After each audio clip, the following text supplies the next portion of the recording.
Hi ಸ್ನೇಹಿತರೆ, ನಾನು ನಿಮ್ಮ ಆ್ಯಂಬ್ರೋ ಮಾತಾಡ್ತಿದ್ದೇನೆ. ಸ್ನೇಹಿತರೆ, ನಿಮಗೊಂದು ವಿಶೇಷವಾದ ಹೂವನ್ನು ನೀವು ನೋಡ್ತಿದ್ದೀರಿ. ಇದರಲ್ಲಿ ನೋಡಿ, ಆಕಳಿನ ಕರುವಿನ ಥರ ಕಾಣ್ತದೆ ನೋಡಿ. ಆಕಳು ದನದ ಕರು ಇದ್ದಾಗಿದೆ ನೋಡಿ. ಇದರಲ್ಲಿ ಕೊಂಬು ಕಾಣ್ತಿದೆಯಾ? ನಾವು ಸಣ್ಣಗಿರುವಾಗ ಇದನ್ನು ಮುಟ್ಟಿ ಖುಷಿ ಪಡ್ತಿದ್ವಿ. ಸಣ್ಣಗಿಂದ ನೋಡಿದಂಥ ಹೂವು ಇದು ನೋಡಿ. ಇದರೊಳಗೆ ನೋಡಿ, ಆಕಳಿನ ಕೊಂಬಿನ ಥರ ಕಾಣ್ತಿದ್ದೆ ನೋಡಿ. ನೋಡ್ತಿರ್ಬೋದು ನೀವು, ಎಷ್ಟು ಚೆನ್ನಾಗಿದೆ ನೋಡಿ.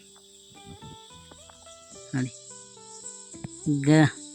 ಆಕಳಿನ ಗರ್ಭದೊಳಗೆ ಸಣ್ಣ ಕರು ಇದಾಗಿದೆ ನೋಡಿ. ಈ ಹೂವು ಎಷ್ಟು ಚೆನ್ನಾಗಿದೆ. ಈ ಹೂವಿಗೆ ನಿಮ್ಮ ಊರಲ್ಲಿ ಏನಂತ ಕರೀತಾರಂತ ದಯವಿಟ್ಟು ಕಮೆಂಟ್ ಮಾಡಿ ನಮಗೆ ತಿಳಿಸಿ. ಇದರ ಹೆಸರು ಗೊತ್ತಿಲ್ಲ ನಮಗೆ ಆ್ಯಕ್ಚುಲಿ, ಇದರ ಹೂವಿಗೆ ಏನಂತ ಹೆಸರು ಅಂತ. ಆದರೆ ನಾವು ಸಣ್ಣ ಇರುವಾಗ ಎಲ್ಲ ನೋಡ್ತಿದ್ದ ಹೂವು ಇದು. ಅಪರೂಪಕ್ಕೆ ಸಿಗುವಂಥದ್ದು. ಈಗ ಕಡಿಮೆ ಆಗಿದೆ. ಕಾಡಿನ ಮಧ್ಯದಲ್ಲೆಲ್ಲ ಇರ್ತದೆ ನೋಡಿ.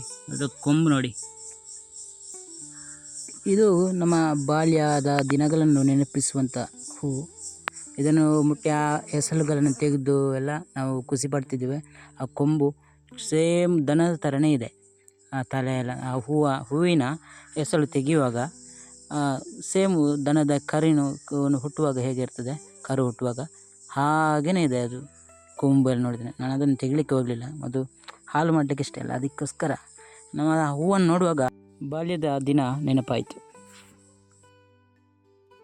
ಈ ವಿಡಿಯೋ ಇಷ್ಟವಾಗಿದ್ದರೆ ಲೈಕ್ ಮಾಡಿ, ಶೇರ್ ಮಾಡಿ, ಸಬ್ಸ್ಕ್ರೈಬ್ ಮಾಡಲು ಅಂತ ಮರಿಬೇಡಿ ಅಂತ ಹೇಳ್ತಾ, ಥ್ಯಾಂಕ್ ಯು ಆಲ್.